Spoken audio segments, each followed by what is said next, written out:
I'm Demethius Jackson, and you're listening to a reading of my book entitled The Realmsic Conquest, The Hero of Legend. Chapter 5. Leodin's hands were calloused from the hard living he'd endured during his young existence. Surviving in the wilderness of the northwestern realm was a daily reminder of the fragility of life. Who needed an endless war when the brutal elements of nature could just as easily kill you? The changing season would soon bring with it an all-too-familiar cold that stung his limbs. Walking purposefully, he ventured into the forest outside his village to collect firewood for the approaching winter. It was a few hours' walk to his favorite spot in the woods. Although much farther than he'd like to have traveled on this day, it always proved reliable for quality wood. On his back, he carried a satchel that contained food and an extra change of clothes. Holstered on his hip sat a wood axe.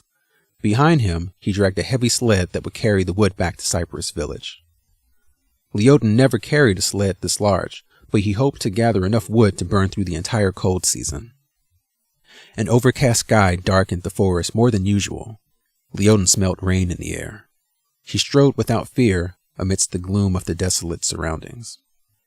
He was one of the Cypress clan, nomadic warriors who prided themselves on the ability to thrive in any environment. Walking through the forest reminded Leodin of when he was a young boy. He learned the ways of the warrior from his elders within these very same towering canopies. Day after day, he practiced with them, enhancing his survival and combat skills. After hours of travel, Leodin halted. His awareness tingled with the familiarity of his surroundings. Finally, this is the spot. Relieved, he released the shoulder strap of his satchel and dumped it to the ground. Approaching a medium-sized birch tree, he pressed his hands against the ruggedness of its bark. From their outward appearance, the trees in this location seemed no different than the others throughout the forest, but inside, the wood was rich with sap, which would cause it to burn slow in his campfire. He removed the axe from his holster. Gripping it tightly, he swung it into the tree. Although he favored no particular battle weapon, Leodin became quite fond of the simple wood axe. Its weight felt good in his hands. While striking trees with its iron blade, he loved the chomping sound and the way the wood handle vibrated his palms. By his current age of 16, he developed the swing of a master woodsman. Each whack against the birch tree echoed through the forest.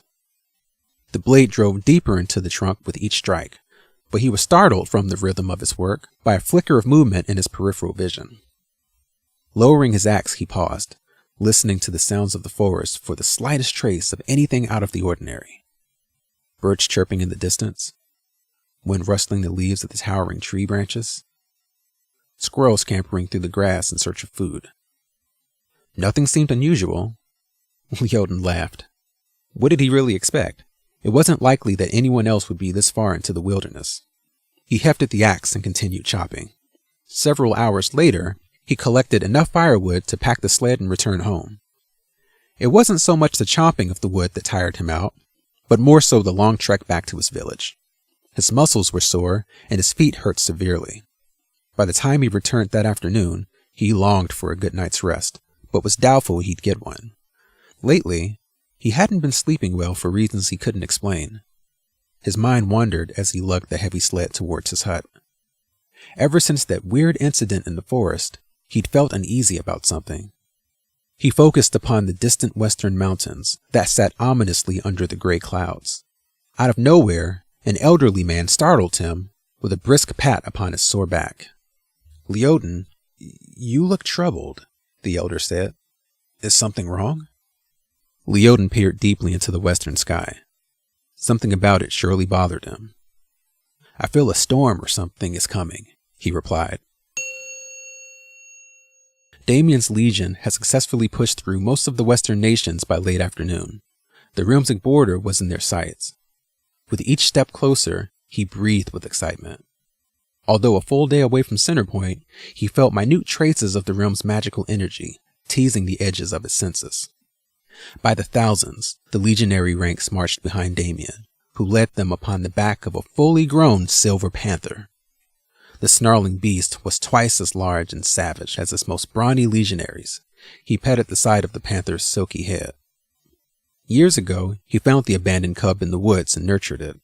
Now, the animal was obedient only to him, and was yet another symbol of his dominance. General Thane accompanied Damien on horseback. The warlord turned in his saddle to survey the unending uniform line stretching back across the landscape's patchwork crops, farrow fields, and forested groves. This part of the region was once loosely populated, but now it was abandoned. The few who lived off the western frontier had already fled the warlord's approach. Damien quizzically watched Thane maneuver off the path and peer into the distance. "Is there a problem, General?" he called out. "My lord," Thane shouted across the path, pointing beyond the troops. "Our men move swiftly, but the sacred forest lies at the Realmsic border up ahead. Its depth obstructs our path."